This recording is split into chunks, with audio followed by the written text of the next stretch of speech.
పైన రామోజపం లోన కత్తులు మతాన్ని రాజకీయాలతో కలిపి ప్రజల్ని రెచ్చగొట్టడమే బీజేపీ విధానం అంటూ మోదీకి సముద్ర షికారుకు టైం ఉంటుంది, మణిపూర్ ప్రజల కన్నీళ్లు తుడవడానికి మాత్రం ఆయనకు సమయం దొరకదు.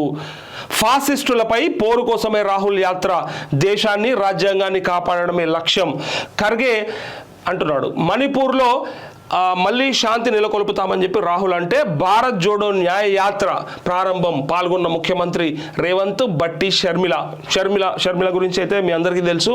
ఇంకా వైఎస్ఆర్ టీపీ పెట్టి తెలంగాణ నుంచి మొత్తం ఇక బిస్తర్ చదివేసుకొని చక్కగా ఇక ఈ పోరాటం ఏదో మా అన్న మీదే చేస్తా అని చెప్పి ఆంధ్రప్రదేశ్కి వెళ్ళిపోయి ఆంధ్రప్రదేశ్లో కాంగ్రెస్ పార్టీ నాయకురాలుగా కొనసాగుతూ ఉంది. ఇక త్వరలో ఆమెకి పగ్గాలు ఇస్తే మరి అన్న మీద పోరాటం చేస్తుందా, ఎట్లా ఉంటుంది?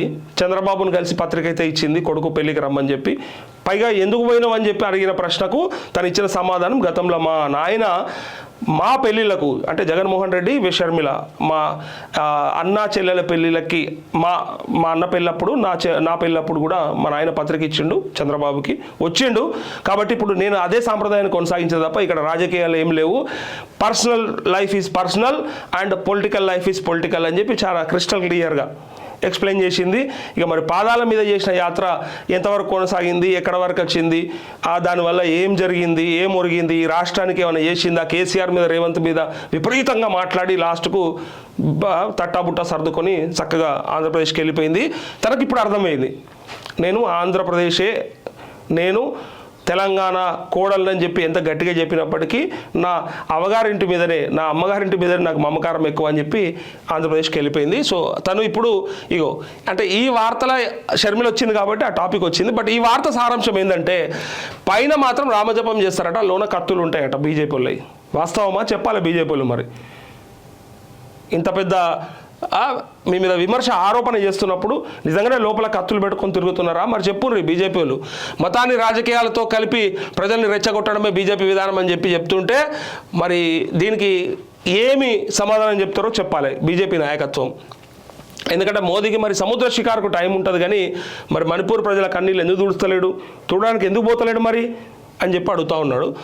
చూద్దాం ఇక భవిష్యత్తులో మరి ఏం చేస్తారు, ఎట్లా జరుగుతుంది. ఈ భారత్ జోడో న్యాయ యాత్ర కూడా ప్రారంభమైంది కదా. ఈ భారత్ జోడో యాత్ర గతంలో చేసిండు, కాశ్మీర్ టు కన్యాకుమారి వరకు రాహుల్ గాంధీ నడిచిన తీరు అయితే నిజంగా బ్రహ్మాండం. అది మామూలు విషయం కాదు.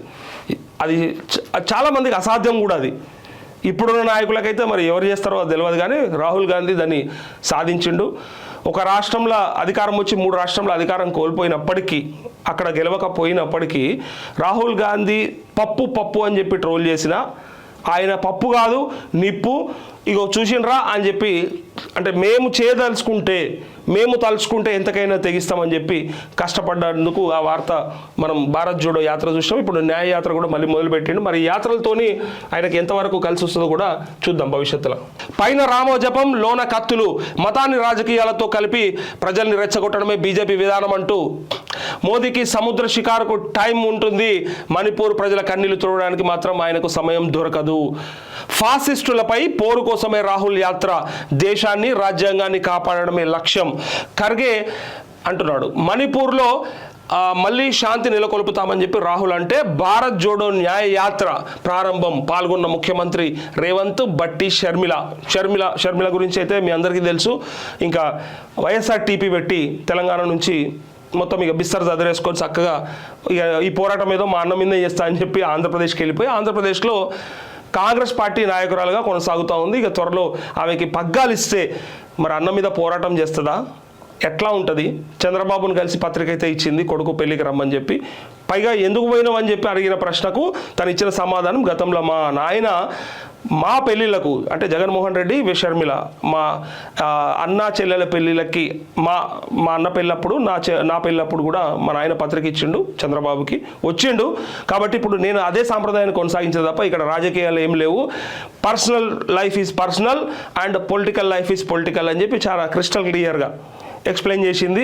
ఇక మరి పాదాల మీద చేసిన యాత్ర ఎంతవరకు కొనసాగింది, ఎక్కడ వరకు వచ్చింది, దానివల్ల ఏం జరిగింది, ఏం ఒరిగింది, ఈ రాష్ట్రానికి ఏమైనా చేసిందా, కేసీఆర్ మీద రేవంత్ మీద విపరీతంగా మాట్లాడి లాస్ట్కు తట్టాబుట్టా సర్దుకొని చక్కగా ఆంధ్రప్రదేశ్కి వెళ్ళిపోయింది. తనకి ఇప్పుడు అర్థమైంది, నేను ఆంధ్రప్రదేశే, నేను తెలంగాణ కోడలని చెప్పి ఎంత గట్టిగా చెప్పినప్పటికీ నా అవగారింటి మీదనే, నా అమ్మగారింటి మీదనే నాకు మమకారం ఎక్కువ అని చెప్పి ఆంధ్రప్రదేశ్కి వెళ్ళిపోయింది. సో తను ఇప్పుడు ఇగో అంటే ఈ వార్తల షర్మిల వచ్చింది కాబట్టి ఆ టాపిక్ వచ్చింది. బట్ ఈ వార్త సారాంశం ఏంటంటే పైన మాత్రం రామజపం చేస్తారట, లోన కత్తులు ఉంటాయట బీజేపీ వాళ్ళవి. వాస్తవమా చెప్పాలి బీజేపీ వాళ్ళు. మరి ఇంత పెద్ద మీ మీద విమర్శ ఆరోపణ చేస్తున్నప్పుడు నిజంగానే లోపల కత్తులు పెట్టుకొని తిరుగుతున్నారా? మరి చెప్పుర్రి బీజేపీ వాళ్ళు. మతాన్ని రాజకీయాలతో కలిపి ప్రజల్ని రెచ్చగొట్టడమే బీజేపీ విధానం అని చెప్తుంటే మరి దీనికి ఏమి సమాధానం చెప్తారో చెప్పాలి బీజేపీ నాయకత్వం. ఎందుకంటే మోదీకి మరి సముద్ర షికారుకు టైం ఉంటుంది, కానీ మరి మణిపూర్ ప్రజల కన్నీళ్ళు ఎందుకు తుడుస్తలేడు, చూడడానికి ఎందుకు పోతలేడు మరి అని చెప్పి అడుగుతూ ఉన్నాడు. చూద్దాం ఇక భవిష్యత్తులో మరి ఏం చేస్తారు, ఎట్లా జరుగుతుంది. ఈ భారత్ జోడో న్యాయయాత్ర కూడా ప్రారంభమైంది కదా. ఈ భారత్ జోడో యాత్ర గతంలో చేసిండు. కాశ్మీర్ టు కన్యాకుమారి వరకు రాహుల్ గాంధీ నడిచిన తీరు అయితే నిజంగా బ్రహ్మాండం. అది మామూలు విషయం కాదు.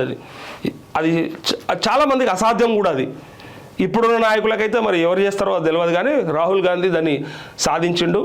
ఒక రాష్ట్రంలో అధికారం వచ్చి 3 రాష్ట్రంలో అధికారం కోల్పోయినప్పటికీ, అక్కడ గెలవకపోయినప్పటికీ రాహుల్ గాంధీ పప్పు అని చెప్పి ట్రోల్ చేసిన ఆయన పప్పు కాదు నిప్పు, ఇగో చూసిండ్రా అని చెప్పి, అంటే మేము తలుచుకుంటే ఎంతకైనా తెగిస్తామని చెప్పి కష్టపడ్డందుకు ఆ వార్త మనం భారత్ జోడో యాత్ర చూసాం. ఇప్పుడు న్యాయ యాత్ర కూడా మళ్ళీ మొదలుపెట్టిండు. మరి ఈ యాత్రలతోని ఆయనకి ఎంతవరకు కలిసి వస్తుందో కూడా చూద్దాం భవిష్యత్తులో.